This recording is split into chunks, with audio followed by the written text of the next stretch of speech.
Hello? Hey, We're live, at least I think we are. I hope so. Let me see if I can check the actual stream. Oh See yeah, it's streaming. it's streaming. You see it? Okay. Yeah, we're good. It's working, supposedly. Supposedly. Okay. Yep. Saw myself drink a beer. All right. We're good to go. So there's a little bit of a delay. Yeah. Okay. Did we make it past 15 seconds? No, not yet. So we could start cursing. Yeah. Trying to get to the actual see the stream on YouTube. Oh shit. So that I can see if everything's working and who's here and stuff. Yeah, yeah.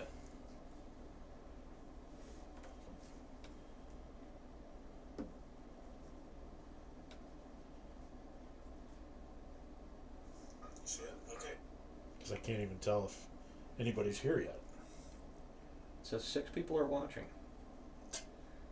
That's more people than the amount of friends I have. So. Is this exciting? Woo! Couple guys. Well, in that case, let me know how we sound. I can't see any of you guys yet.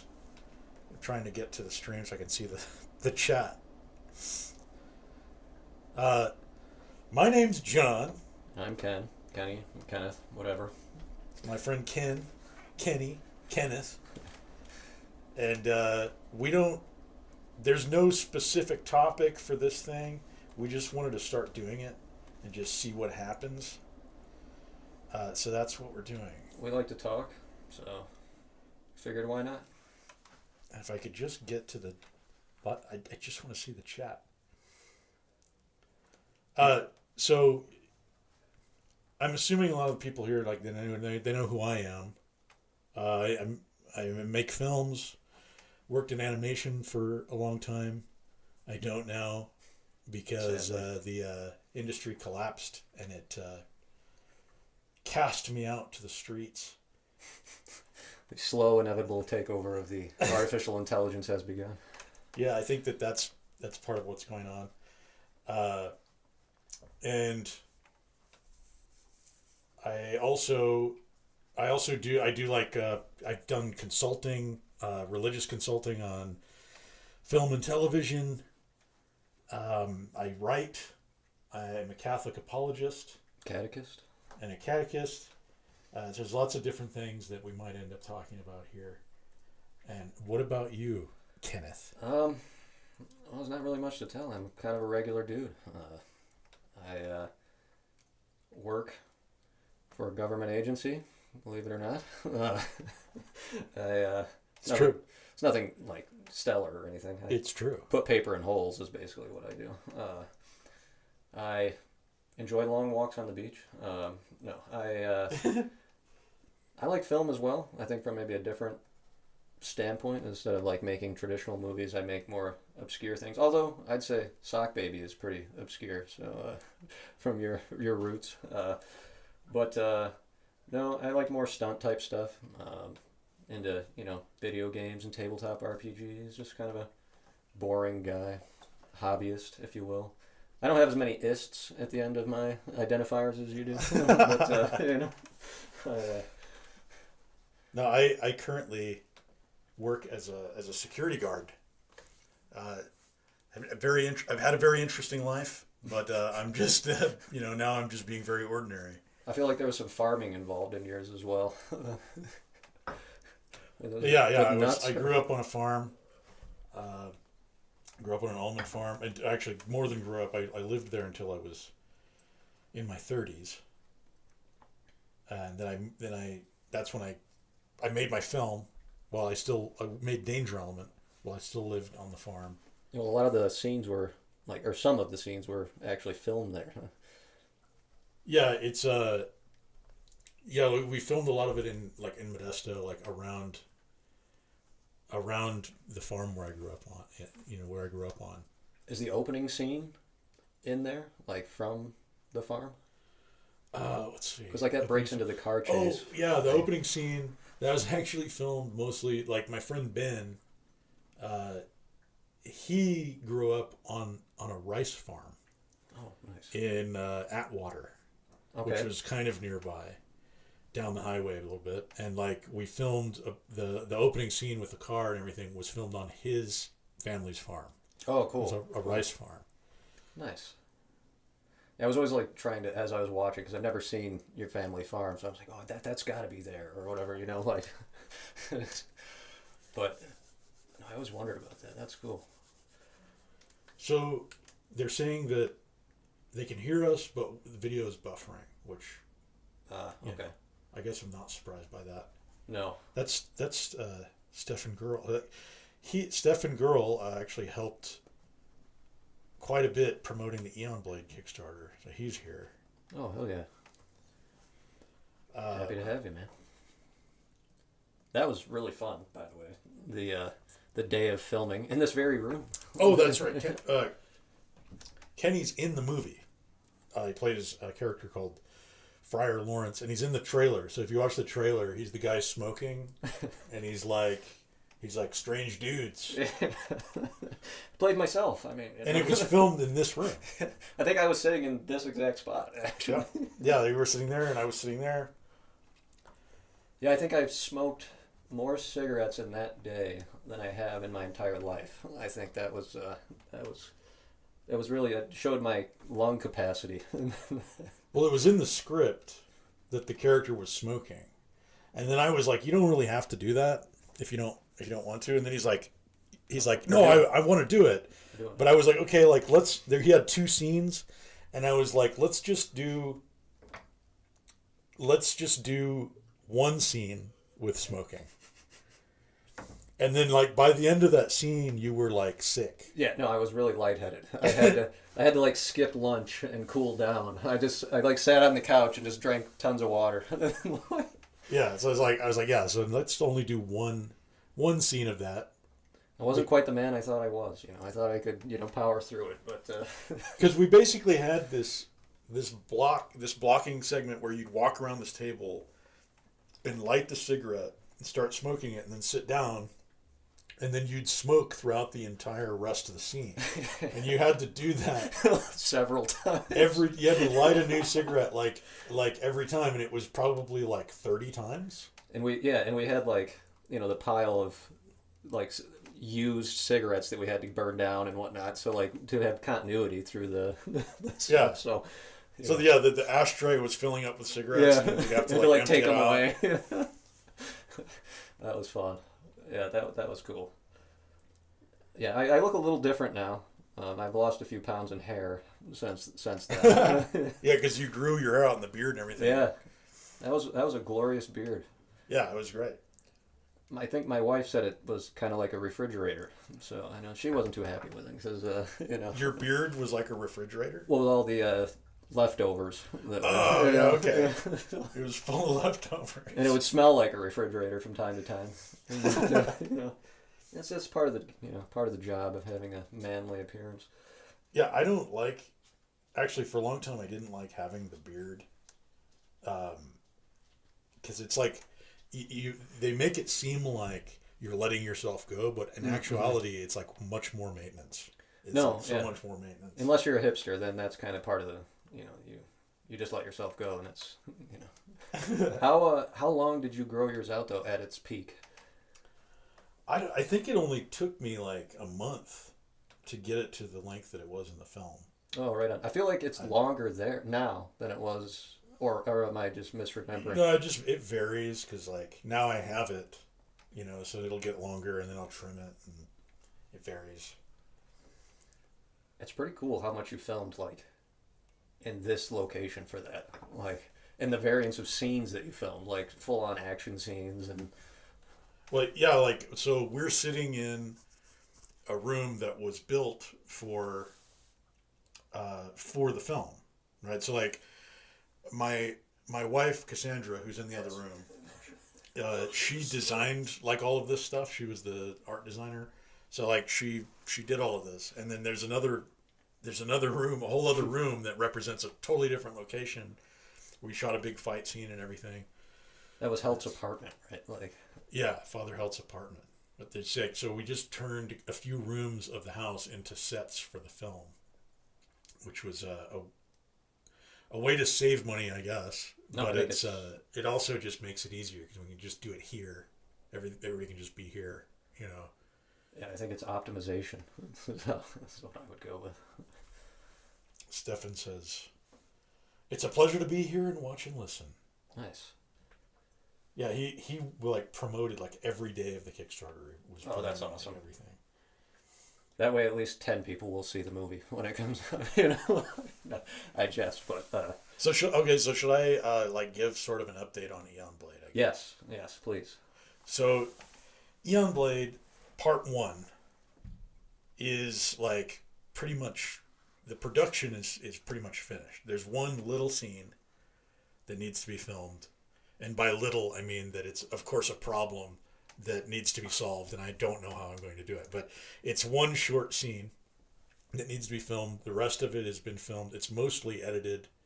Will that scene be filmed here, or will you have to go somewhere, or is that the problem? Well, so I'm not sure because the plan was I was going to film it in this studio that's in like Long Beach, and I had the whole thing set up. It's like free, right? Oh, right on. And it was it's like those like LED screens. It's not like the volume like that Disney uses, but it's a similar concept. Okay, yeah. So I was like building out the sets for this short scene in Unreal Engine, and we were going to film it there, and the car is in that scene and everything. So we're going to transport the car over there. You showed me, I think, a couple of those models that you were working on, or yeah. Oh, So it's like that stuff is all arranged, and that would be free. But then the problem is transporting everything, all the car and everything that we would need to shoot this scene, to like I think it's Long Beach where the studio is. It's just like kind of a mess. It's a logistical nightmare. And so I'm going back and forth between trying to do that and trying to come up with something else that would be just as good, but different. You know, not as complicated. So like that scene integral, but not that precise scene. Yeah, it's the scene. The content of the scene is integral, but right. It's like we could do it in a different way that wouldn't involve loading the car up on a trailer and all this stuff and driving out there and. Yeah, that'd be a hell of a drive for that car. I mean, I could drive it there. Of course, yeah. I could drive it there. I don't really want to, because that's a whole thing. You know, like what if the car breaks down, then I got to get it towed and all this kind of stuff. I wouldn't expect it to, but that would be when it would happen, right? Yeah, yeah. Oh, of course. My buddy Zach is a huge car guy. If he's watching, what kind of car is that exactly? An Auburn? It's an Auburn Speedster, 1935.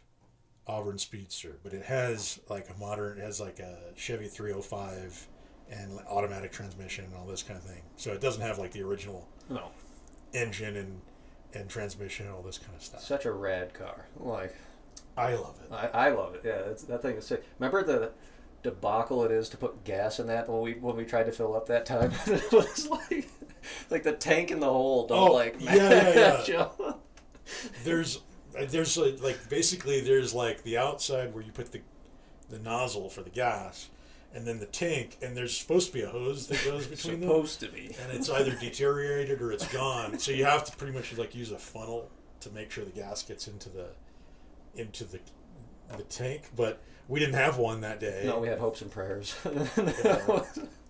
My mom's here. Oh, hell yeah. Nice. Hi, Mom. Yeah, so like that's where like everything else is done except for that scene, and it's like I'm gonna be able to do it one way or another. I'm just trying to decide how I want to do it, and then there's like the post-production stuff, like Glenn's got to do his music. Oh yeah, you've been waiting on the music for a little while. Not like rushing Glenn or anything. But he hasn't started on the score for the movie yet, but we've been talking about it.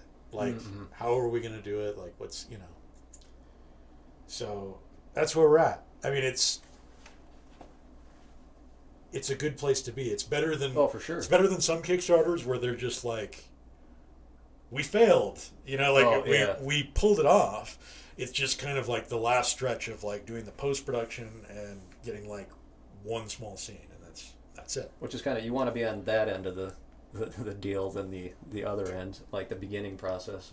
It's all fun, but it's like at this point, you're ready to probably put this one to bed, so to speak, and like move on to the next part. Yeah, I would love to be able to have it out before next year, and then do another Kickstarter. So I Before can do next the year, second as in next year, 2026. Well, I shouldn't say before next year, but by next year. Yeah. I'd like to have part 2 out, and then be able to do another Kickstarter to do part 2. To Right, have yeah. part 1 out, be able to raise the money for part 2, and then in the following year, shoot part 2. Oh yeah. And then see what I'm saying? Like it's Yeah. like I'm trying to get the whole all 3 parts done before I turn 50. This is the nightmare of, the big thumb that Hollywood has on the scale, and you can't be a small movie producer and do stuff. Yeah, you can't. They Or maker, well, rather. this is a whole thing. I mean, I can go off on this forever. Like it's Of course. they don't want you to. It's of course it's hard in the first place. It's hard to raise money, and it's hard to get this stuff done. But the other end of it, the system doesn't want you doing it. They don't want you doing small things, because the problem is if you do something good that didn't cost very much, it shows that that's possible, and they don't really want people to know that. Of course, yeah. Well, we talk about this, and this is a rabbit hole, but like, really, you need $300 million to make a movie? Yeah, well, what do you like?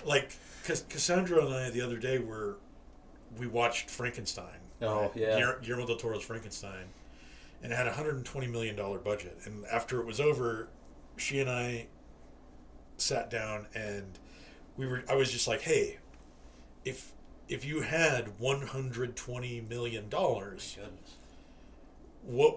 how would you use that budget, right? And like we were both like, let's try to do it. Let's try to work out a budget for $120 million, and we couldn't get past $2 million. That's pretty insane. So like, $2 million is big, right? But of course, yeah, that's huge. But like we couldn't get past that, because even then we were having to be really extravagant about like all the spending. It's like, okay, we spend the maximum amount possible, because we were saying like you could build, like I think we used Crimson Peak. I think that you were saying that. Yeah. Because we were like, okay, we know that movie pretty well, right? So we're like,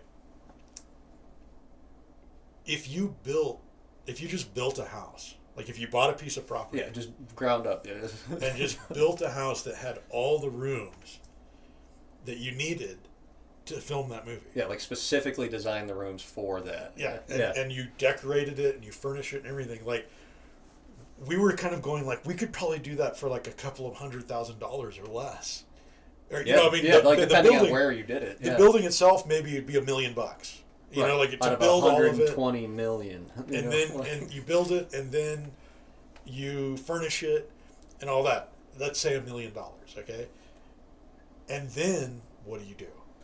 Yeah, and like, I mean, yeah, you pay the people, right? Like, but is that $118 million? Like, I mean, where does it go? It's what people don't realize is it's an unimaginable amount of money. Oh yeah. You hear these numbers and you're like, oh, well, that's low for a movie, and it's just like, no, like most people cannot. The filmmaker himself, like Guillermo del Toro himself, I don't believe could imagine how to spend that much money. Well, yeah, and it's like those are numbers that we throw around a lot, right? But like, and my math is probably super off because I'm an idiot, but like, if I gave you $1 million, you could spend like $3,000 a day for 3 years. Like I know, that's an absolute absurd amount of money. Like, it's so much money that you can't get your head around it. No, like, you know, we hear it in movies, we hear it in pop, we hear it everywhere, $1 million. But like, most people don't have like several $1,000s in their hand at once. So like, the buying power of $1 million is just evades us, you know, or eludes us. Like it's. So I just can't figure that kind of thing out. Like, so anyway, going back to Eon Blade. Yeah. If you make something that's like pretty good for $200,000, and it, they don't really mind too much, like if nobody watches it, right? Well, yeah. But like What's the point at that part? Yeah. even making it, you're sitting there going like, well, all I need to do is this, right? I just need a room to film in for 3 days. And, you got like the state, the city, the county, they all start saying, well, you need this permit, you need these permissions, and you need these 5 people to sign off on it.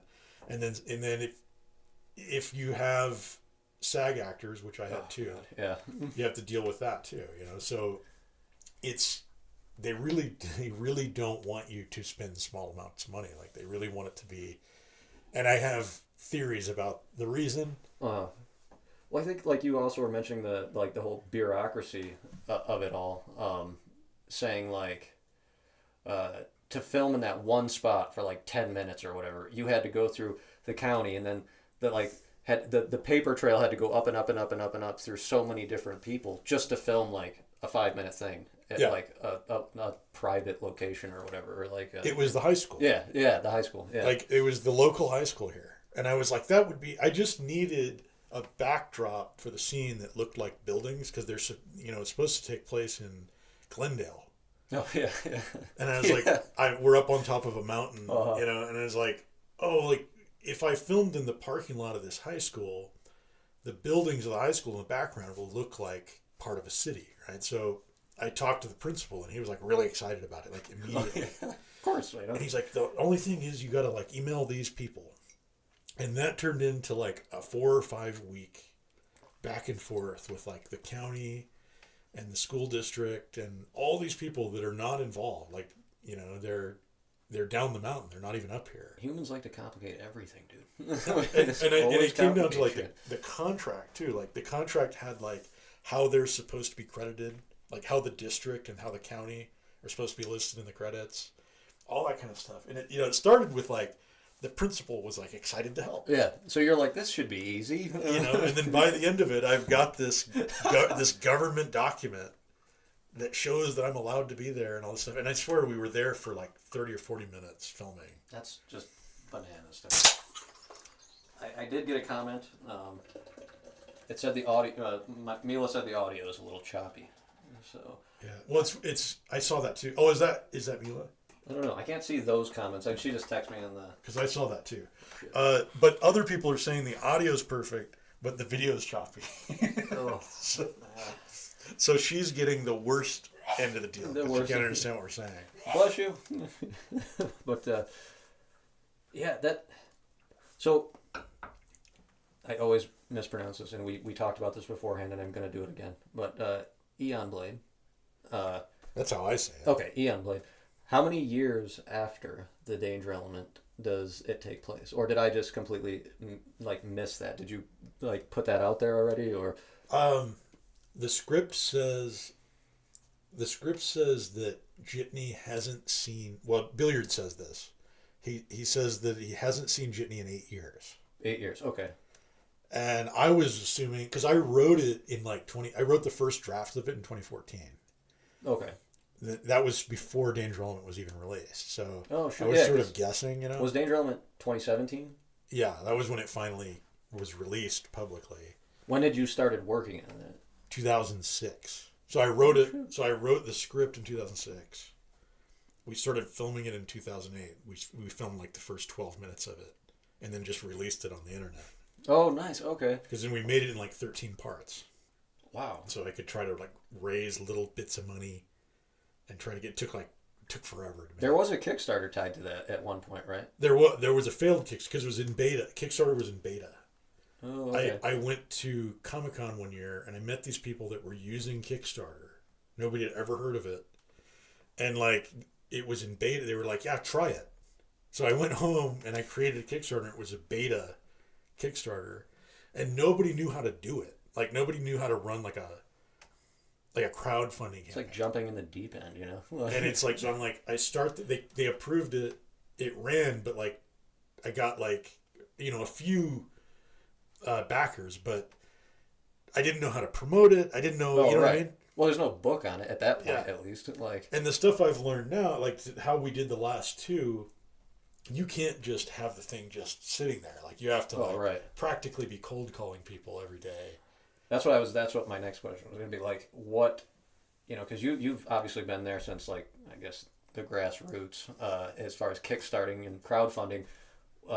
At the current state of Kickstarter, what's like some of the things that like you have to do? Like, you've done a successful one with Eon Blade. Like, what would you say is like part of that success? So what I discovered is like social media, as far as like posting stuff on the internet, like virality and just posting things, right? Like shamelessly, just if you just post, like if you just post something on your Facebook or on your feed or whatever, like hardly anybody sees it. Mm-hmm. Yeah. So that's like a whole myth, right? Like having followers and stuff, like it's sort of a myth when it comes to raising money. It's not enough. Okay. Like, so what you have to do is you have to personally contact every single person, right? So I had like a bunch of followers, but they couldn't see anything I was posting. So I would write them each a individual personal message. Oh wow! Okay. And I would do it like every day, and you can only do a certain number every day because like Facebook would like lock your account and stuff because you're spamming people. Oh yeah. You know what I mean? So I had it like worked. I figured out what the number was. Spamming your friends. Yeah, the people that want to know what I'm doing. So I had it worked out how many I could do in a day, and I just sent like thousands of these things. Oh my goodness! And that's the only way to do it. Yeah, no, and like mailing lists also don't work. Because they say you have to have a mailing list. It's like, no, like it's the same thing because people sign up for a mailing list, and when the blast goes out, it's not personal to them. Oh, sure, yeah, feels more like spam probably. Yeah, so a lot of people just, the best result is if you type a message to each individual person. Like it needs to be personal. Yeah, it can't be like a form letter. You know what I mean? Mm-hmm.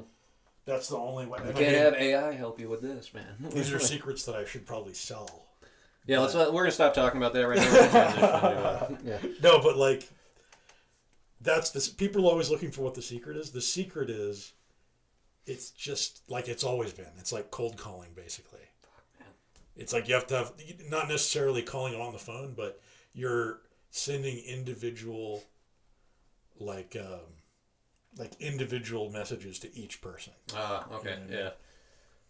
I mean, that makes sense. It's just like, I think that most people think, like I can admit that I was even like, oh yeah, just blast it on social media, or like, once it's up there, it's up there, people will see it. But it's like, I guess if you're really being realistic about it, like I don't see half of that stuff. Like I follow you on social media and I don't even see half the shit you post, and it's fucking infuriating. Yeah, and it's like, it doesn't work. I have to like dig through the bullshit that they want you to see, and it is really irritating.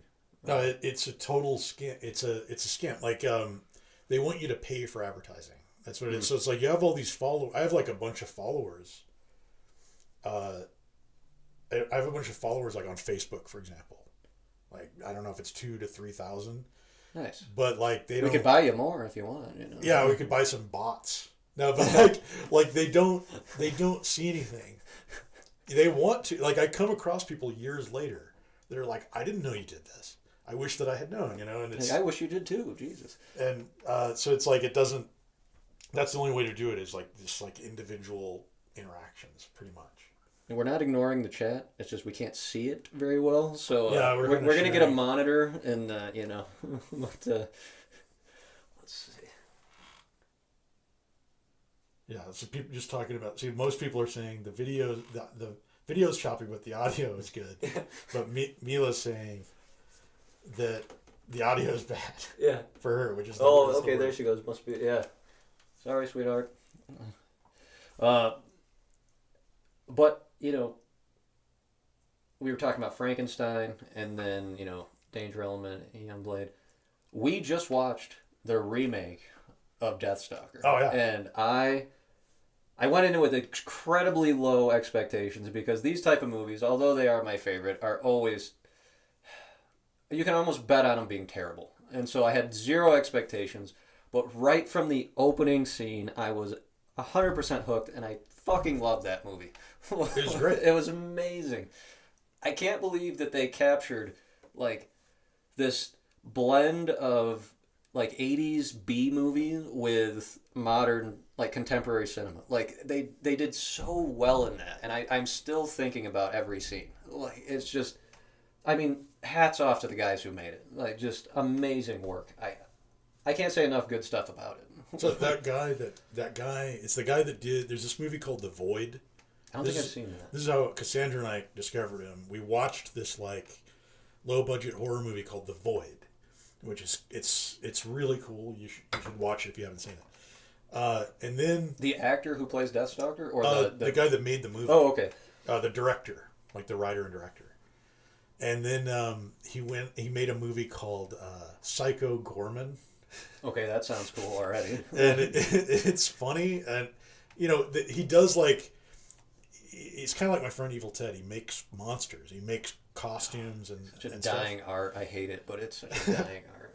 And then so like that was his thing. He's like, I can make all this stuff, and then he raises like money on Kickstarter like we did, but then somehow pre-sell. So like I think Deathstalker, he did a Kickstarter that raised like $95,000, right? So it's like, Oh yeah, that's what you said. Just under 100,000. Yeah. a little less than double what I raised, Mm-hmm.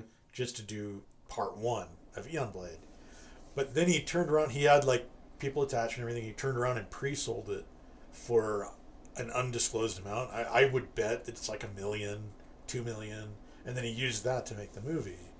That's pretty smart, actually. I mean, Yeah, I would love to be able to do that. Oh, so if yeah, anybody knows how to do that, I'd love to hear about it. Yeah. I Or if actually anybody asked- just has a couple million laying around, that'd be great, you know. I asked him. I haven't heard back from him yet, but Oh, that's interesting. oh yeah.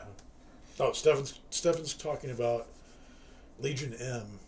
Sonia, who is our assistant director and like line producer and like everything. It was awesome, by the way. She's a Legion M member, and she's always talking Well, that's about cool. it. It would be a matter of talking to the right people. You know Yeah. what I mean? Because I know that when Danger Element was made, the purpose of making that movie was the DVD market. Because we actually believed, Oh, right. like Ben and Justin and I, we knew you could make like $1 million off of the DVD market if you just had a movie. So that was why we made that, and then the DVD market collapsed before it came out. It's so sad because DVDs were that was such a great era. Yeah, well, and they It's made so money. great. It was Yeah. it was a thing you could sell. Now it's like there's Tangibility, man. You Yeah. know? Like, now it's you sell your entire catalog for like $20 a month or something like that. It's not, to me, I don't really understand how they make money doing that, but although the last time I did watch Danger Element was on Amazon Prime. If you have an Amazon account, go on there now and you can watch it. It's back on there. It's back on there. Yeah. Yeah. I saw it on Tubi one time. So. it's still on Tubi. Oh, nice. Okay. But it's got ads there. So if you don't want ads, you can rent it on Amazon now. You can actually it's part of Prime, so you can watch it on Prime for free. Like it's Oh, cool. if, So yeah, if you if have you have membership, Prime, yeah. yeah. They have ads because Amazon apparently doesn't have enough money, so they need to fucking put ads in all this shit. So, but yeah, but no, like Ads are the way. That's the way to go, though. Like, how are you going to make? See, uh, Tubi actually has ads and everything, and people are annoyed by it. But I'm like, that's how stuff makes money. no, of course, and that's how they keep it free for everybody, right? Like, because Tubi doesn't charge you anything. Which is cool. My whole thing is just like, I'm just like, well, how are you making money? Because I'm like, I get it. Your thing has no ads, but how are you making money if everybody's paying like right. $10 a month? Well, and like if we're talking about something like Netflix, you know, they've said that they're not going to put ads in there, but they raised the fucking price of the subscription. I think I'm paying like $30-$40 now, you know, to have all this I don't bullshit. Have it. I So, don't have any of them anymore. you know, because I have to have it, right? So, but They tell you that you do. yeah, no, They want you to think you need it. yeah, kind of like Adobe, huh? You gotta have that, right? Yeah. Well, you make money on that, so I have to have it. But I'd rather buy a license. I can't stand the It's the- subscription thing. It's But the same. It's the same concept. Like I remember when Adobe switched over to that, I was really against it, and then I was using it every day, and then it started to make sense. they shoehorned But into it. it's only from a business perspective. Like if it's your business, it makes sense. right. Yeah. If you're just like if you're not doing it every day and it's not your job, it makes more sense to just have a machine that does that, and For sure. you know what I mean. You don't need to like keep it up to date. Well, that's what I thought was going to be the case with Vegas Pro, because like the back when Sony had Vegas and like SoundForge, I think that was what it was called, SoundForge. That's what we kind of cut our teeth with, was that type of stuff. SoundForge for obviously audio, and then Acid Pro I think was their other like audio program. But Vegas is what my buddy used pretty extensively, and so I was excited to get into it. But like I bought a license, so I'm like I have it forever. But that was only for the one edition, and then they just came out with a new edition, and they're like, oh, you got to buy it again, and I'm like, well, screw you. Well, like. That's one of the reasons I switched to Mac, because Final Cut Pro you can just buy it and you have it. But that's kind of that's what gets you. It's like it's always the latest thing. Right. Yeah. And Is that a little fear of missing out? Maybe. Yeah. Of course, you are locked into buying it every year. It's like back in the beginning, it was like you had your version of it. Right. And if it worked, you were okay with that. Well, I guess it's like Windows, right? You buy Windows 98, then you have to buy Windows 2000. Like they're not going to just bump you into it, Yeah. But you just have to go get the box off right. the shelf. Yeah. No, but I know we kind of sidetracked there, but if you haven't watched Deathstalker, I recommend watching the original one. Like that is probably my top 3 sword and sorcery movies of all time. It's just so good.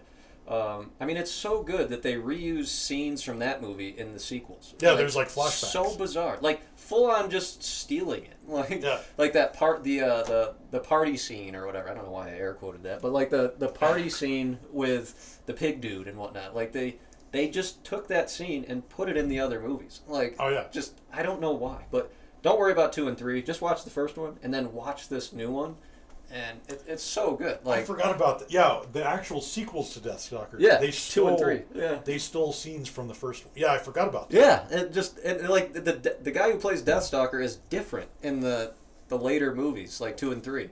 So I don't know if they cut him out. I can't remember because I tried to watch the second one and the third one. I just couldn't. It was awful. But I think like the first one even had like the it chick of the day, was it Barbie Benton? I think she played like one of the female lead in the movie, but like I mean it's so good. All the tropes are there, like it's just, and I think the tropes are in the new one as well. When they go to the Mystic to get the quest, and like what's great about Stefan just said Daniel Bernhardt reminds him of me. Nice. He's just trying to flatter me at this point. Well, I mean, I met Daniel Bernhardt at the Taurus Stunt Awards at Paramount Studios, and he won that night for Atomic Blonde, which I never saw. Not my favorite movie, but he's a great action director, and so he deserved it. Mm-hmm, mm-hmm. But yeah, I was there, and it was crazy. I like turned around and he was standing there getting his picture taken with his Taurus Award, like this huge. Oh, nice! It like looks like a battle axe, like it's crazy. Well, that's rad. Yeah, it was like the statue's huge, and it's sort of like an angel with wings, but the wings form almost like an axe. Like you could you could kill somebody with it. Like I appreciate that. Yeah, it's pretty rad. I was like the only time I was ever jealous of like an award show award.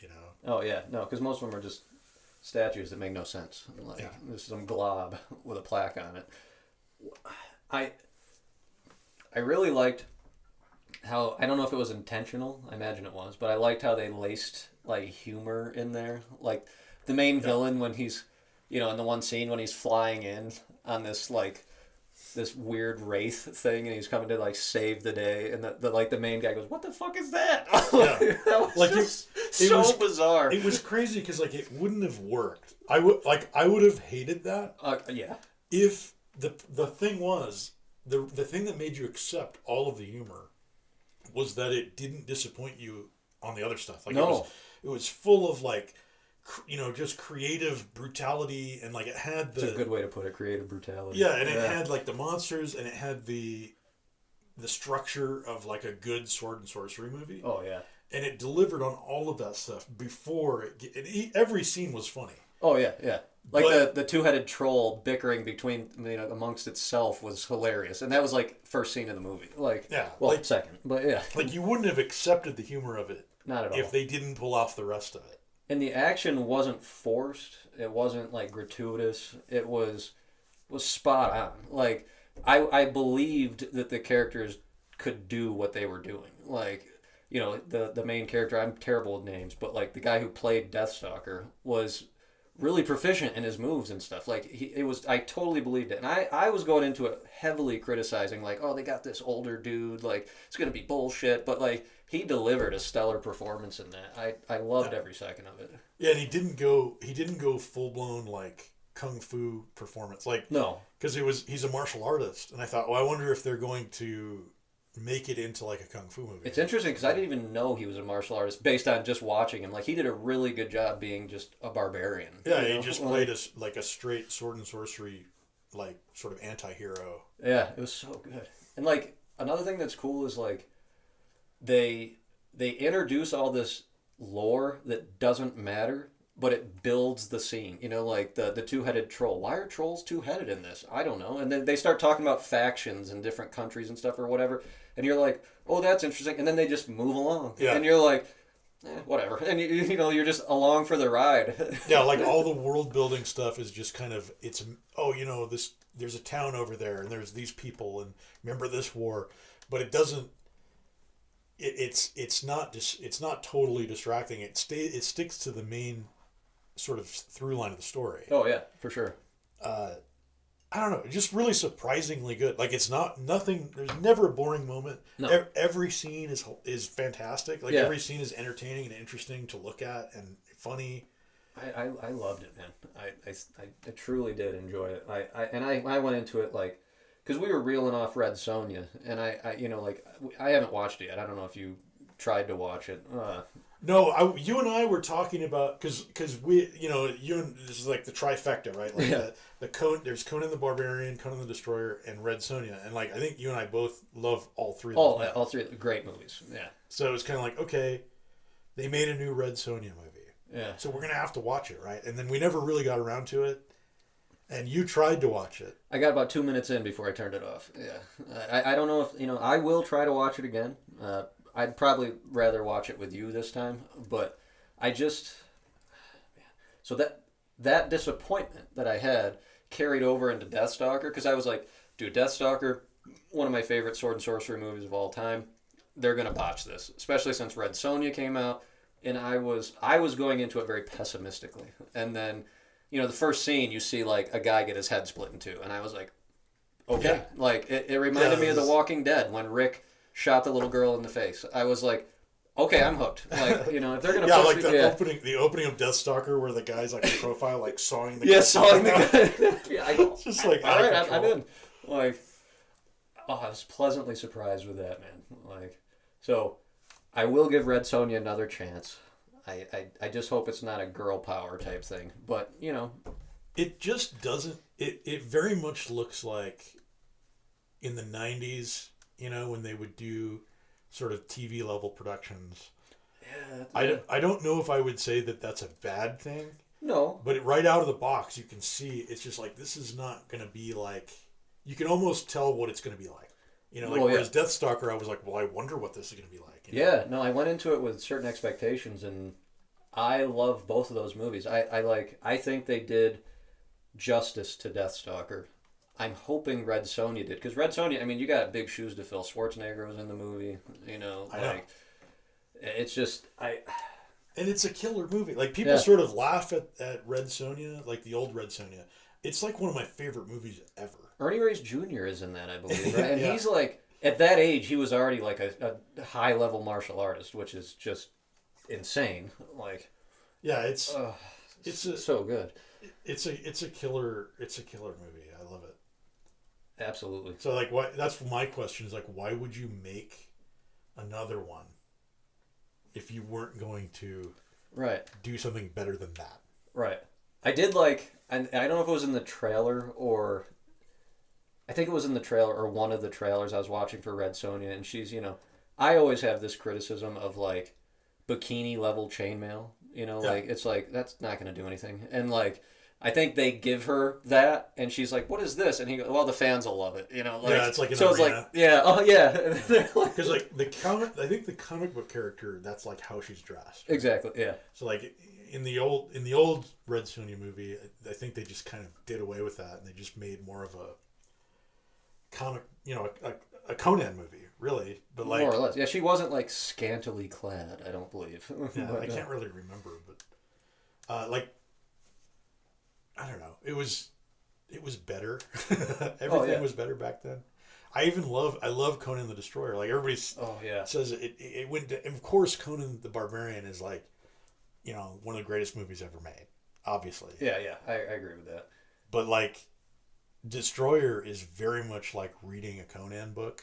Well, I think I prefer to watch Destroyer because I'm a huge like D&D tabletop RPG guy, and the Destroyer is a D&D campaign. It's go fight the evil sorcerer to get this, then bring back. Oh, there's a betrayal. Oh, we're summoning a demon. Like the whole thing is D&D, like or classic tabletop RPGs. It feels like an adventure. They're building the party with Grace Jones. I mean, such a perfect casting for that character. Grace Jones is just so amazing. It's a super fun movie, and it's a lot like reading his books. I mean, for sure. The original movie is based on like several different stories. It's obviously also really a really good representation of the stories.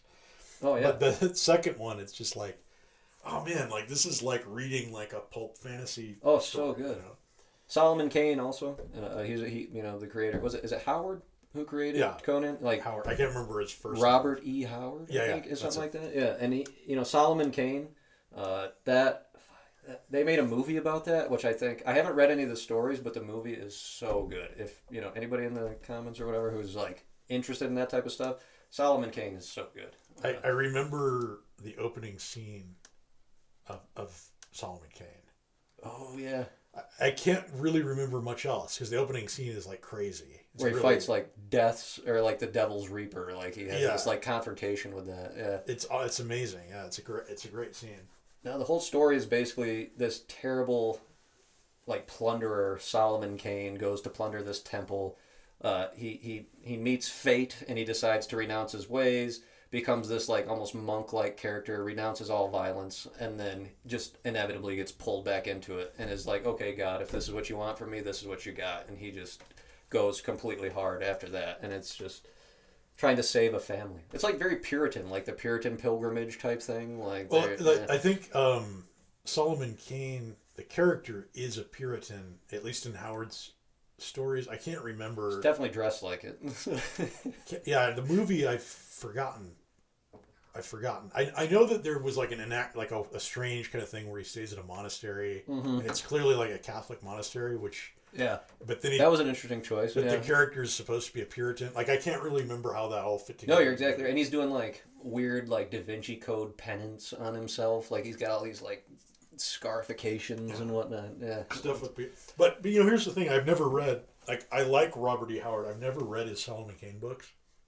That stuff might all be in there. Like he self-admittedly didn't really know much about history. Like he wanted to write historical fiction, and he didn't like have access to like a very good library, so he didn't really know a lot of history. It was like in the 1920s, I think, when he was writing these things. So like that was why Conan takes place in like a lost age, right? Like it was something that he was just like, well, I can make something up. I can say there's a lost age of history, and we don't know exactly where it happened, and then I can make everything up, and that's why it works, right? Like it works really, really well. So I don't really know. I don't know if that's how it was like in Solomon Kane. Like, probably.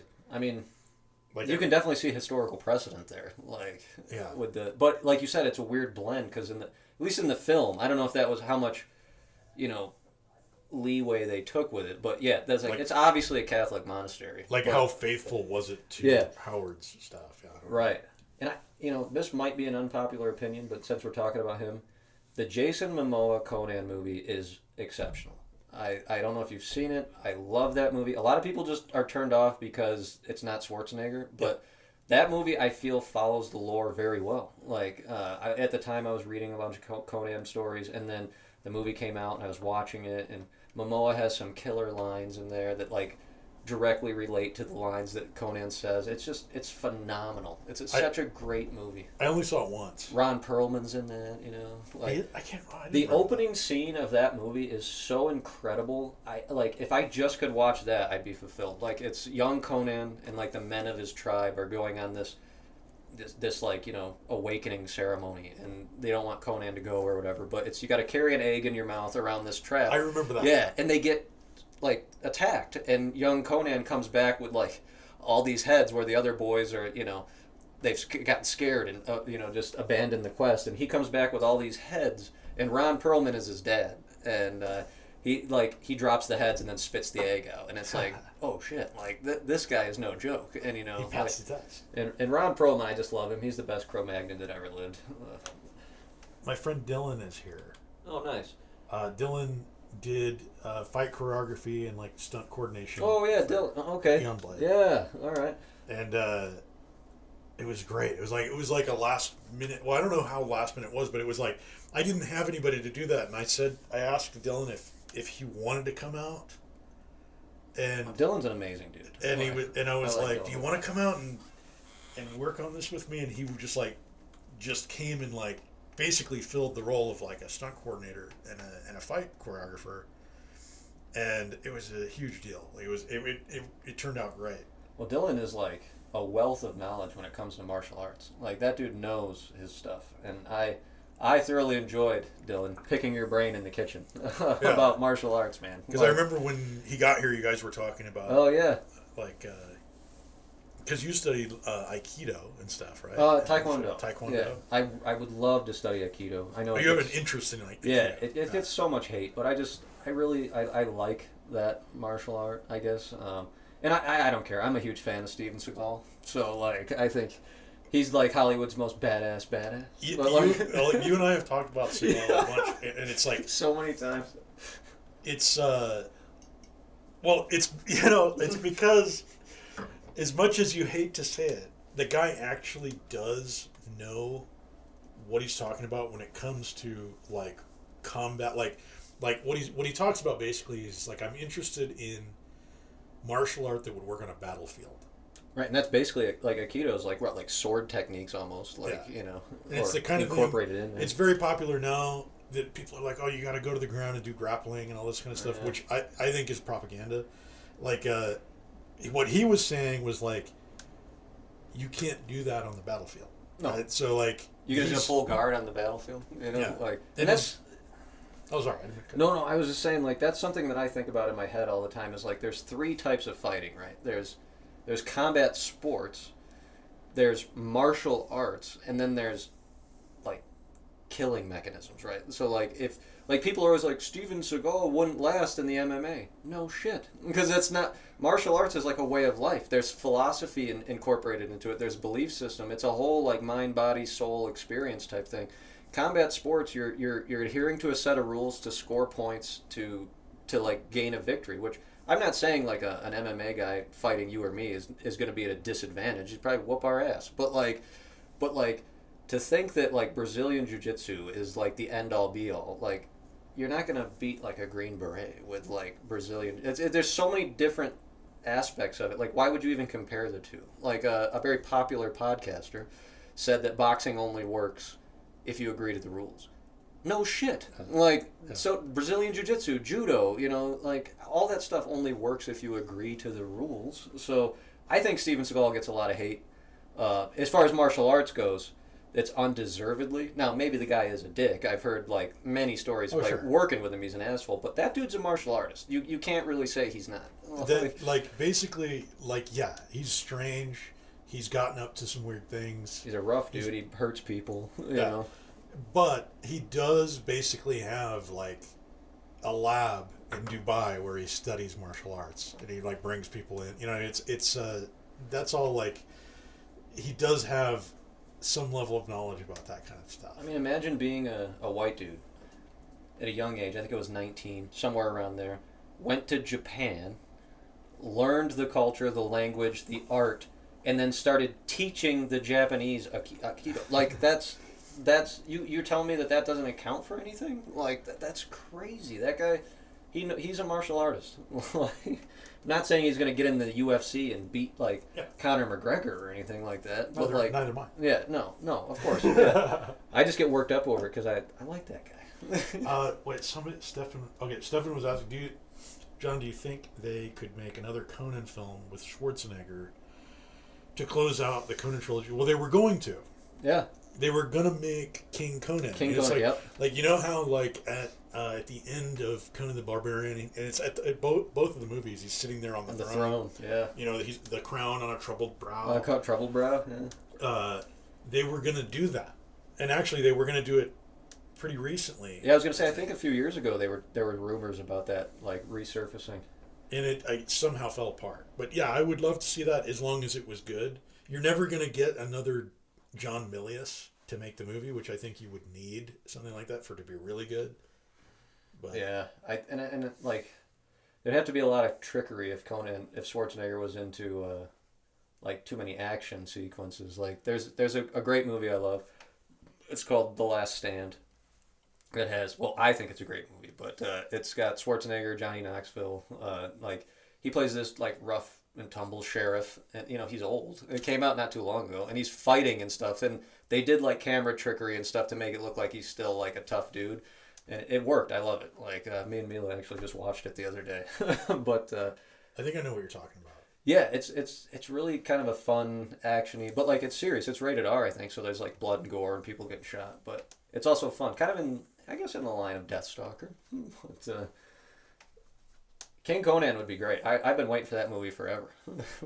Yeah, it was something that should exist. I always liked that they would end the movies, well, both of the movies that got made, where it was kind of like, and yes, you know, he eventually became the king of his own kingdom, but that's another story. Yeah, for another time. And I, of course, you're always wondering, like, well, what is that story? Right, yeah. I'd even like to see a sequel to the Momoa Conan movies. Like, that was so good. They had I think, Rose McGowan, I think, was in that movie.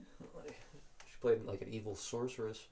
The Momoa film was a flop. They could still theoretically make one final film to close out Arnold's Conan trilogy. I mean, that's true. Like, because Momoa's flopped, they won't come back to that. No, of course not. That's just me as a fangirl wanting to see it. No, I think that the Arnold film has the highest probability of being made. Yeah. But I don't know if it's going to happen because it's kind of fallen apart, I think, more than once at this point. Unless they Hellboy it and just start another, just completely no Arnold, no Momoa, just new person.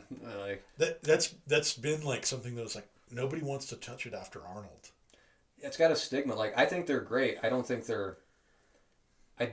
that you it's just like you couldn't make another one. Like, I think that you could. I guess then we could say, like, are they going to remake Lord of the Rings? Like, could you touch the Peter Jackson Lord of the Rings? And it's like, nobody. Yeah, I mean, I don't know. Nobody wants that. Nobody wants to see that. No. It's kind of like what's happening right now with Harry Potter. Not enough time has passed. Yeah. Like right now with Harry, they're doing a remake TV series of Harry Potter, and it's essentially like nobody wants it. No. And if you see like set photos, it's like the kids are in the same costumes, like the sets are all the same, and well, I mean, I actually think it's I have this theory that they're doing it as a rights retention thing. Oh, probably. Yeah. Like they're going to lose the rights to it, That so we need to make something. We got to put something out. So it's not a real TV show. It's kind of what I'm getting at. Yeah. That's my theory. Okay. That's probably. Well, they're also doing weird stuff with the casting and whatnot, which is whatever. I guess that's modern filmmaking. They do weird stuff, but no, I mean, luckily, like I mentioned, I play like tabletop RPGs, and a buddy of mine, we'd go round and round with talking like, well, the newest edition sucks, and I'd be like, yeah, but the old edition is still there, so you can still enjoy the old stuff, and that's kind of what I guess my movie renaissance has been. I've been just kind of going back and buying up movies that I really like. Like, I bought almost all the Adam Sandler collection. To me, that's just a feels good at home like type of movie. Like, I started buying all my favorite sword and sorcery movies. Another one is The Barbarians. I think I showed that one too. That's so. Yeah, you introduced me to that. Great. So like the way that Kenny and I, hold on, I'm gonna make sure that. Oh, Benny, this guy, Benny. Benny, I don't know how to say your last name. It's like Mamashiro, is that right? So this guy started talking to me. He follows me on Twitter and stuff, and he makes like pretty funny videos. He's clearly a skilled martial artist. I don't know him that well. He just started talking to me. I think I'm supposed to do an interview with him on Friday, actually. Oh, nice. But yeah, he's like obviously a pretty skilled martial artist. He's funny too. He makes his own videos on the YouTubes. Nice, perfect. My buddy Zach said like would be cool to see like a Passing of the Torch movie like Rocky. So like I think he's talking about like the Rocky to the Creed movies, like Oh yeah, which was super cool. Creed was really good. I liked the Creed series. I know Stallone said that they were going in a direction that he couldn't follow, so he backed away from it, which was a sad thing. But I think for a new age, I think the Creed movies were like a good segue to tie them to, like get them together. I'm not mad at the Creed movies. I only saw the first Creed. Oh, okay. Right, and I didn't really, Probably the best one. I didn't really know what it was. I was like, okay, what Creed? It's like a boxing movie. I went into it not knowing it was a Rocky movie, which actually made it work better. Yeah, It's like its own movie, but Rocky's in it. Yeah, because he's like the trainer now. He's not the boxer anymore. I thought that worked really, really well. No, it was cool. Like I liked it because it almost parallels the story of like Mick and Rocky. Now it's Rocky and Adonis, and like Mick went through health problems, but Rocky was there the whole way, like kind of like a son type figure. And then same thing here, like Rocky's going through he gets cancer and whatnot, and then like Adonis is right there, so he's fighting cancer. Adonis is fighting the legacy of his father. Like it worked really well. The third movie is where Stallone stepped away, and I think that one kind of mirrors in a weird way the third Rocky movie, because like Clubber Lang is this like rough and tumble like bruiser boxer just going for the kill, and Jonathan Majors' character, I forget what his name is in the movie, but like he's kind of like the Clubber Lang type like dude, and I thought it was great. Jonathan Majors gets a bad rap, but I like pretty much anything he's in. I think he's a good actor. Now, personally, I don't know. He's got some allegations against him, but that's Hollywood, man. Yeah, well, like I like Mike Tyson, but I don't really support the things that he's done outside of the ring. But everybody wants to see him, beat. Everybody wanted to see him beat. What was it, Jake Paul? Oh God, I think like a lot of people say that was a fixed deal. Like I think it was. I agree. I'm glad that I saw it for free. There was on Netflix. I'm glad I didn't have to pay for it. There were actually the undercard. There were a couple of undercard fights on that were really entertaining. Oh, nice! Like, I didn't even watch it. Really I knew it was going to be a shit show, so I didn't bother. But the thing that I knew some people that only watched the Tyson part. They only tuned in for the Tyson fight. Oh, of course. And I was like, dude, there were like two fights that were actually really good, and they were like close, and you could tell that they were really trying to win. Whereas the Tyson one, I mean, it's just like the movie business. When you get into that level of money, you're not watching something real. Like there's something behind the scenes that is controlling what this is going to be. Right. It's not with movies. It's the same way. You're not seeing an artist's vision. You're seeing something orchestrated. That's like a conversation we had the other day when we were talking about. Why is there credits? Or like, why are there credits? Like you were saying that any like visionary or like story writer is not going to want to put the credits in there, but when you get in these contracts and stuff, you have to do that. At 30 seconds in, you will display the Paramount logo. Well, that's always been that was we were talking about the other day. Yeah. Like the criticism I have of indie people like on my level who basically have no resources that try to emulate big Hollywood movies. Like they try to do the opening credits, the animated opening credit sequence. I'm guilty. I thought that was how you did it too. Well, of course, because you want it to look like the movie. Right. But what they don't know is that all of that stuff is like mandated. It's not because they want to do it. Mm-hmm. It's because there's a contract somewhere, or there's a union that is demanding it. So like when they do like the opening credits, like they used to do all the credits in the old days. Oh, they used to do all the credits at the beginning of the movie. So you'd sit there for 10 minutes like watching credits before the movie started. And it was actually was George Lucas that he didn't want to do that. He just wanted his movie to start. And The danger element's kind of like that. There's like it just Yeah, I would rather. It shows the title. It does have an opening credits. as a couple, but but it's not like 30 minutes of credits, Yeah, it's got like a few things, and it was trying to make it look like the big movies. You know what I mean? Of course. But like, he didn't like Lucas didn't want to do that, right? He's just like, I just want the movie to start, and the Directors Guild is like, we'll fine you if you do that. He did, and so he did it anyway. And they fined him. You were saying you paid like just immeasurable amounts of fines. And then he eventually just quit the Directors Guild. And but that's why all that stuff. When you see these animated opening credits, and it's just like there's contracts and stuff saying like whose name appears at what point. It's got to be at this time code in the movie's runtime. So they're like artistically controlling what you're allowed to do with your movie. And it's the same with the end credits. Like, I've got multiple contracts. Like, I got permits issued to me under the stipulation that certain entities would appear in the credits. And so that means I now have to have end credits. I mean, I was going to anyway. Oh, yeah.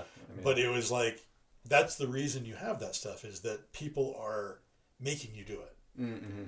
And so I think it's interesting when people try to emulate that, when it's like they literally have no obligation. No, yeah. There's no legal obligation, and we can just play the movie. Yeah. That's it. Yeah. No, I'm guilty of that, man. I thought that's how it was. Like, oh, this will make it look official, But it's when we had that conversation, my mind was kind of blown. Everything in the business is an illusion. There's something behind it. Mm-hmm. There's never like a whimsical decision in these big movies. The big movies, it's like you have to get everything's got to be cleared, And I hate that. But well, yeah, like you said, you had a couple. Was it like 2 SAG affiliated people involved with Eon Blade, and it was just. You said it was a nightmare right up to the day of filming. Like we were doing so. Because of SAG and the things that SAG requires, because they require you to pay everybody through a payroll department or like company, so because of all that, we were doing paperwork during the production, right? So we were in LA and we would film all day we were in LA for 4 days. We'd film all day. At the end of the day, I'd come back and then Sonia and I would do paperwork for like 2 hours. Oh my God. And that was every night of the shoot, because it was just, you couldn't, I wanted to have it all done early, but you couldn't. It was like SAG basically cleared us to film at the evening before we were supposed to start. And so I was in the car, like on the way to LA. And they sent an email and said, okay, you can film. And I was like, good. Oh, thanks. Because people are on the planes, they're we're filming, but. And then after that, you had to get all the payroll stuff set up, and so we would come back from shooting all day, get all this paperwork arranged, get the actors to sign it, and it was madness. I think it would be easier a second time now that I've done it once. Yeah, but it's still just kind of like, what are we doing? Like, I'm trying to think about all these logistics, and then you're having to like. You don't have you didn't fill out the right paper, and you didn't get, it's just like, it's nuts. It's like this stuff is like kind of disheartening you. It's like, dude, I just need to film. I want to put my effort here, but I got to worry about Betty White's dietary choices, like. What they're used to is that, and what they want you to do is they want you to have like an office on site. Like, it's like when you go to a big production, they have like a trailer. And it's just full of people doing paperwork. Oh. And of course, we didn't have that. No, like, why would you? So where would you have parked it? No, like we're filming, and then we'd go back to the house. We had like a house that we had rented for the production. We'd go back there and just, into the night, and just try to get this paperwork arranged. Is really it's nuts. maddening.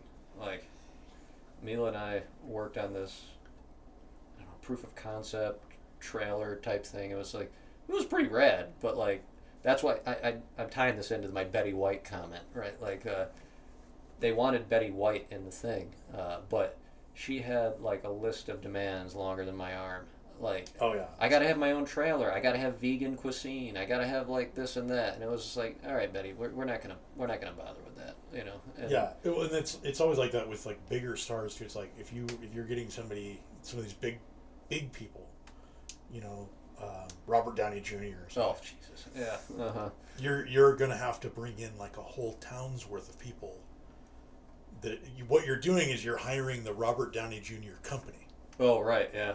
and so it's a whole bunch of people that are involved with that. Because those are his demands, right? He's got his own. They bring in like a town full of people. That's insane For that guy. Yeah, that's. I mean, I guess he's selling the movie, but it's just like fuck.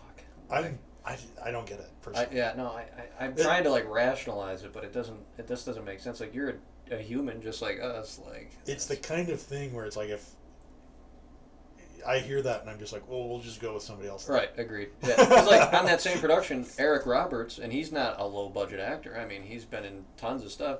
He was on there, and like he had like the best attitude ever. He wasn't cocky or anything. He helped the director. He said, you know, he gave him feedback. He didn't have a lot of demands. He came with him and his team. They were all ready to go. They filmed their bits and they took off. Like, it was just super professional. Oh, yeah. Eric Roberts, yeah, like you can get him if he agrees to do your movie. I mean, like he's reasonable about the price. And did you say his wife is like his agent? yeah, like well? she handles like, everything. Like yeah. like my friend Phil, who might be here, I don't know if he's here. My friend Phil was like, you got to get Roberts, you know, and I actually did contact his wife. Oh, nice. But it was like the money was just it was too much money. His price is not very high. Oh, okay. But I just didn't have it. I mean, he always plays like villain type characters, which I think would have fit in this particular production. But like, there was one movie when I was super into martial arts, and he played like the hero of the movie. It's called Best of the Best, and I mean, I could watch that all day. It's such a great. Have you seen that movie? No. Oh, But he's been in like over 100 movies. Yeah. I might be lowballing that. He's Yeah. been in like everything. He was in the first Expendables. He was the first, like, the major villain there. He was. Dylan. So Dylan was saying they've tried to do King Conan a bunch of times and it never happened. Yeah, they keep trying to do it, and it's just like I don't know what's stopping them. Probably some legal thing. Oh shit. They're talking Oh, the about- polls. Yeah. Stefan That's Slater. always a huge topic of debate with those guys. Like, is Jake Paul ruining the sport of boxing? Like, you know, like. I think so. Yeah. Well, I mean, I think a lot of things are. I think that the money involvement it's like that kind of money, an unimaginable amount of money. They're not going to let you just box for it. You get No, what because I what mean? if like Tyson knocked him out in round 1 or something like Yeah. that? You know, they're like, oh well, somebody just paid all this money. They're not going to let you do that. It's a shame, man. Like, Stefan, the one thing about the Harry Potter series that sounds exciting is that since it's a TV show, they can do all the parts of the books. Well, yeah, a lot of people are talking. A lot of like the hardcore, like literary fans, are kind of into that. I think with TV shows though, which is why I don't usually watch them, is if they do it right, I think they can pace it, and every episode can be very full and very very rewarding to watch. But same with like, you know, and you know, sorry if I offend somebody, but like the anime crowd, like there's like 30 episodes that could just be completely eliminated. Yeah. Like we just don't need all this stuff, and that's why I like movies, because like in an hour and a half, I can get the same story as it took 2 seasons. You know, Yeah. and it's like my time's important, but like I don't need all this tertiary information that doesn't matter. So like if they stick to the books, that would be really rad to see.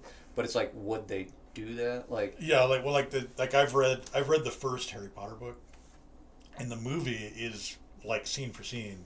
oh, for sure. I know people say that the subsequent books it doesn't stick to them as well, but that first book, it's like scene for scene. It's like the movie is the book. I feel, you know, this is, you know, You guys can judge me, that's fine. But I read the Twilight series, and the first Twilight movie's like that. It's like scene for scene. Like, it sticks to the book pretty well, and I was very impressed with it. I mean, It's the first Harry Potter book is a simple book. You know, it's like oh, for sure. the one thing it doesn't describe very much. So it's like what you see in the movie, that whole look that Hogwarts has. Oh, and yeah, yeah.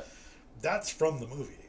Like the book doesn't go into Well, any that's interesting. detail I never read any of the Harry Potter books, but because it's very much just like it's a castle. You oh, know? okay, yeah. The movies, that's where they decided to turn it into like. I mean, they literally filmed in medieval churches That's pretty and rad. then they used Westminster Abbey Oh, nice. and stuff for parts of it, and then they built sets that mimicked it. So it's like that's where all of that visual stuff comes from. But And they did a great job with that. I mean, It's that's beautiful. like I've watched the movies several times, and they're like the sets are very aesthetically pleasing. Like, Yeah, it's super awesome. it's beautiful. Like those movies are fantastic. They're beautiful. Oh, I agree. Yeah. Did they? There's always the is it the Grammys or the Oscars or whatever the hell the movie awards are? Like they always compare like the Harry Potters to the Lord of the Rings, and it's like, did Harry Potter get many of those awards? Because I feel like maybe it should have. Because I don't remember. Like I never followed it very well. Like I just remember like Oscars would go to baffling candidates. always. Like I think the last time I really watched it, of course, I went when my friend Doug Jones, Oh yeah. was in Shape of Water, and they won Best Picture. Oh, I okay. watched it that time, but like I before that I hadn't seen it since way back because I was sitting there watching it one time, and I think like Transformers 2 was out, and Okay. and then like Abrams Star Trek Oh, with Chris Pine. with Chris Yeah. Pine, yeah, and like all of that. So all these movies were out that had really incredible sound design. Like, say what you want about the movies, right? Oh Like, yeah, yeah. Like Transformers 2 had insane sound design. Oh my god! Every time the Transformers were moving and stuff, I just felt so immersed. Like it was really great. Yeah. It was crazy. They were Yeah, inventing amazing. sounds. And they ended up giving, I can't remember who won it. They ended up giving sound design to, I can't remember even what movie it was, but I remember I was sitting there and it was like so this is like probably 2010 or 2009, Okay, 2010. So this is like, I was naive at the time about the industry. I was making Danger Element, but I was far away from the industry. And I was just thinking like, wait, I was like, is this rigged? Was this like before your editing days? Even like Only on my own stuff. Like right. I made my own stuff, but I didn't. Yeah, I hadn't worked in the industry yet. I didn't get into the industry until I was like 33. So it's like 2009, 2010. I think it was 2009 because I think that's when Star Trek came out. oh yeah, I was just looking at that the other day because I was thinking maybe I'll rewatch this, and I think you're right around there, 2010, 2009, somewhere in that era. So I was like early into making Danger Element. I was just like sitting there expecting, well, of course, whoever deserves it Oh yeah, is going to get it. And they gave it to somebody who's just like, that movie doesn't even, it's just, there's not even any sound effects or anything in that movie. It's just like people talking in rooms. I was like blown away. I was so naive. I was just like, what? How could that be? Well, then you realize that it's just them just blowing smoke up each other's ass, and Yeah, it's all politics. Exactly. It's like what is it? I don't want to look dumb, so I'm gonna vote for the Hope Chest. the hope chest. I don't know. That's a real movie, I think. No, I know. I don't know anything about it. But it's like some movies are great but shouldn't win. Like say like The Color Purple or whatever. That's an amazing movie. But like, if it won for some like absurd thing like sound design or something, you'd be like, dude, that come on, like that shouldn't win for that. Well, I remember like when Shape of Water won. So Doug Jones was with me the week before, right? We went. He rode with Cassandra and me and Phil in our little Kia. Kia. 300 miles. Was it the hamster Kia? Up Like to the my- Soul, or was it something? It was Kia. I can't remember. Actually, it was a Kia. I can't remember what it was. It was little. little. But we rode like 300 miles up north to my hometown to premiere Danger Element, and Doug was just generous enough to just do that. That's rad. For some reason, So he's with us, and then we take him home, and then the following week he's on stage at the Oscars, and Shape of Water won Best Picture. And Shape of Water, I love it because I love Guillermo and I love Doug, but I think it's weird. I don't like the movie's weird to me. Yeah, it's got an odd premise, I think. It's strange. Yeah. Okay, but I remember thinking like, well, it is the Best Picture. Like even right, I was like yeah. I was like it's weird and stuff, but like compared to everything else, because they were showing clips from everything else, and they'd show a clip from Shape of Water, and it would just like put everything to shame. Visually astonishing. Yeah. Like the craft, the level of craft was just like so high. Oh right, yeah. Like you couldn't compare anything to it. Well, anything Doug Jones is in, I kind of have this like expectation that the visuals are going to be great. You know, Yeah. Pan's Labyrinth. Well, Guillermo did that too. Oh, Like, yeah, the two of them together, yeah. It was, but back then they were kind of he was in like almost everything that Guillermo was doing. was that like Johnny Depp and Tim Burton? Sort of, but he would have Doug play like a bunch of parts. He would put him in as monsters, and he'd play multiple parts in every movie. What's crazy too is like sometimes you don't even know it's him. Like when he did like Abe Sapien, right? Like, and he's full on like just in complete costume. Because in the first one, they dubbed his voice with David Hyde Pierce, so people thought it's David Hyde Pierce. And then the second one, he was like, "No, we're gonna let him do his own voice because he's an actor." Yeah, like nobody in Hollywood, people in Hollywood didn't understand that. Like they thought of him like he was a stuntman or something. Like how they did dirty. Is it Ray Park who played Darth Maul? But then like they didn't let him voice the character. Yeah, he's like, not an actor. Yeah, he's a stuntman. It's just like no, he's acting. Yeah, dude, he made that character. It's so weird. It is bizarre. They did the same thing with Doug, like on Silver Surfer when he played the Silver Surfer in. Yeah, he did that. Yeah. He found out like he was like he was in New Zealand or something, and he was reading Variety, and he read that Lawrence Fishburne was going to do the voice. Like they didn't even tell him, and he was like the week before he was like, recording like doing ADR. So they knew already, and they just didn't say anything. Like what? That's crazy. It's so irritating how they just have this finger hold on everything. Like. They could just change shit, but you can't make a low-budget movie without jumping through all these hoops. So irritating. Dylan says, if you haven't seen it, watch By the Sword. There's a movie called By the Sword. He says, Eric Roberts does amazing fencing work. I've never seen it. Oh, interesting. No, me either. That's got to be an older film then, I would think.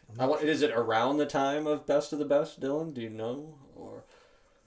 He was in amazing shape at that point. Like, yeah. He's been in everything for so long. It's just like, who knows? Right. Apparently Dylan's doubled for him. Oh, that's rad. That's super cool. He's a really cool guy. I mean, Mila has this rad picture with him from that set, and it's just like, he's like, an older uncle or something. Just like, it was really cool, dude.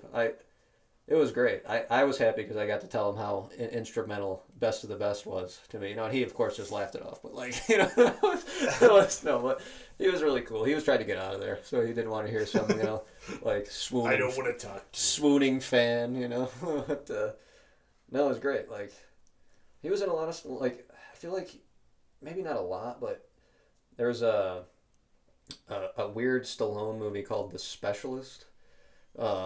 It's got James Wood, Eric Roberts, Stallone is in it, and then what's her name? Blonde chick. Oh, Sharon Stone. They were all in this movie together, and it's so good. And Eric Roberts is kind of he's one of the villains, and he plays such a good role, and it's like I just love anything he's in. He's great. He's so good, and he's been in like big budget stuff, low budget. Like Dylan was saying, he works like crazy low budget, and I know that's true because I found out what it would cost us to get him. And I'm not going to say, but yeah, it was totally reasonable. It's just that my budget was still micro budget compared to anything else that he would do. No, I get it too. Like, and that's the thing. Like, budgets are reasonable. It's just sometimes you don't have it. Because I was just in contact with a guy because we want to film this like bull stunt, and he was like, "Yeah, we can do it." And then he sent me this itemization, and it was just totally reasonable, but it was like way more than I had anticipated. And I was like, "Dude, man, we just don't have that at this point." And it's like now I feel like a jackass, you know, because like I want to like do this. I don't want to have wasted his time. But like, I guess if you're in the industry, you kind of know there's these back and forths, right? But it just blew my mind at like how much it was. I was like, man, I'm so naive and ignorant to like what these costs would actually be. And it's like, so now I got to go to the funding draw board, you know, like back to the draw board here. And it's like, Well, that happened to me over and over again. Because, like, that's why, now we're kind of like, oh, where are we going to get these, like, finishing funds? Like, everything was kind of budgeted out on Eon Blade. But then it was like SAG would hit you with, I'd never worked with SAG before. So I couldn't plan for these things. So it would be like, you've agreed with the actor, you've agreed on a price with the actor. And then SAG's like, okay, we approve that. You also need to put this much into pension and this much into healthcare, which is not too bad. mm-hmm. But then this was a doozy, like, that I learned, okay? They're like, you have to use a payroll company, which means that you have to pay the payroll company to pay people. Mm-hmm. Still not too bad. But then SAG takes all of that, right? They add all of that up, and then they're like, now you need to give us a deposit that covers all of this. So in case you fail to pay all of this stuff, we have the deposit that's the same amount. And so that we can do it. And you can doubling my budget here. You can get that back eventually, but like what you're saying though is like for every actor, you have to have double of everything, right? So it's like who has that? Their price plus pension and healthcare and all that stuff. And then you have to give a deposit of equal amount to SAG. So you have to have twice the amount up front. Something doesn't seem right with all that to me. I mean, like... Yeah, they're trying to protect the actor, but I'm not anticipating. I wasn't anticipating that, right? So I'm right, like, of course not. like, okay, so this doubles everything. Right, yeah. And you're not prepared for it, right? No, because obviously when you're working on a small budget, like, every cent is allocated. Every cent counts. So all of a sudden when they just say, like, a third of your budget needs to be doubled, like, where does that money come from? Yeah. So that was where it was like I had all this budget that was set aside for post-production stuff that is basically just gone. Because it's like, okay, well, I have to do this because I'm shooting, like, tomorrow. Mm-hmm. You know what I mean? So yeah, you have to go for it. Your hands are tied at that point. Now I know that. So in the future, I can try to prepare for that. But that totally caught me off guard. Yeah, but they'll probably come up with some other horse shit that, you got to pay for here and there. Like, I bet, like, obviously, Doug is such an integral part to the production. Like, but, like, you're probably like, fuck, man, I don't want to work with SAG ever again. Well, if it wasn't for people that I just really wanted to work with. Right. I think I could do it again, but I'm better prepared now. Oh, for sure. But if I was starting from total scratch, yeah, and I didn't know anybody, I wouldn't do it because it's just like I feel like you can find other people. Obviously, like Doug's my friend. I want to work with Doug. Oh, of course. Yeah, yeah. And Kaiser was great. Kaiser is a SAG guy too. He's fantastic. I mean, it does make a difference to have like really good people. Rotham. Yeah. Like, because they would show up, and rattle off the whole scene. Like they do the whole scene and not with no cut. Like there was no bloopers or anything, right? There's no outtakes. They nailed everything. That's awesome. They do a whole scene, and I was like totally not prepared for that. I was like, I got the afternoon blocked off for the scene, and like I'd be like, take one, action, and they'd do the whole scene, and then I get to the end of it, and I'm like, oh man, like this is gonna go a lot faster than I thought. We can have a long lunch then. Yeah. So that it does make a difference, But, nice, yeah. But you can find people like that outside of the unions too. No, that definitely helps when somebody's like, I guess, more professional in their, yeah. Yeah, I wasn't used to it, and everybody was like that, by the way. So like, all the Swedish actors that came over, all of them, they would just nail everything like first take. Oh, nice. So like I have on Danger Element, there's outtakes, yeah. and there's none of that on Eon Blade. There's like no fun behind the scenes stuff. It's just like everybody just nailing everything and just being super professional. No, that's cool. Yeah, I had so much fun working on it. Like it was a blast. And my mom She says, "We still have the first camcorder John ever used." Oh, nice. No, you don't, because I brought it home this weekend. Oh, thefted So it. I have it. But she's wanted me to take it for a while, so Nice. I did while I was there. I took it. Man, I don't think the first camcorder that we ever used was actually my uncle's. Like, because we just came up with this idea that we wanted to film this stuff, and we were like, well, how are we going to film it? We don't have a camera. And, like, we were super young, and none of us had money. And I was like, oh, well, we'll just borrow my uncle's, And surprisingly, he let us do it, especially because we were filming really dumb stuff. Like, Oh, Cassandra brought this is is that Voltron, or who is this? no, this is something else I pilfered from my parents' house while I was visiting for Thanksgiving. Nice. This is a 1984 Voltron. I cannot remember the That was company. right, Voltron. I cannot remember the company that made it. But like my grandmother, my mom's mom, was visiting, and she took me to Toys R Us and was just like, "What do you want?" And Oh, Toys R Us, such a I great remember store. this being like half as tall as me, and I remember it being like huge. But this is what I picked, and it was 1984. I was like 3. Stellar choice. I suppose it could have been 85, and I could have been like 4. It might have still been on the shelf. I know we prepared for this in the beginnings, but I think I'm gonna explode if I don't excuse Oh, myself sure, yeah. for a second. We were supposed to take a break at the top of the hour. Here, let's take a 5-minute break. I'm just going to turn the mic off. We'll be back in like 5 minutes. Sounds good. All right. Stay tuned.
I didn't know I was capable of holding that much liquid. I can tell you that much. We're back. I don't think that was 5 minutes, but whatever. Whatever. So we're just looking at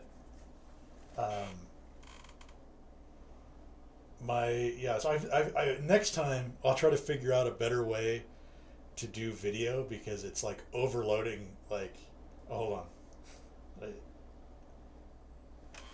Yeah, that's right. It's like I can see myself chopping in. Like I'm using my movie camera as like a webcam, and it's Very expensive webcam. and it's like encoding into like OBS, and it's just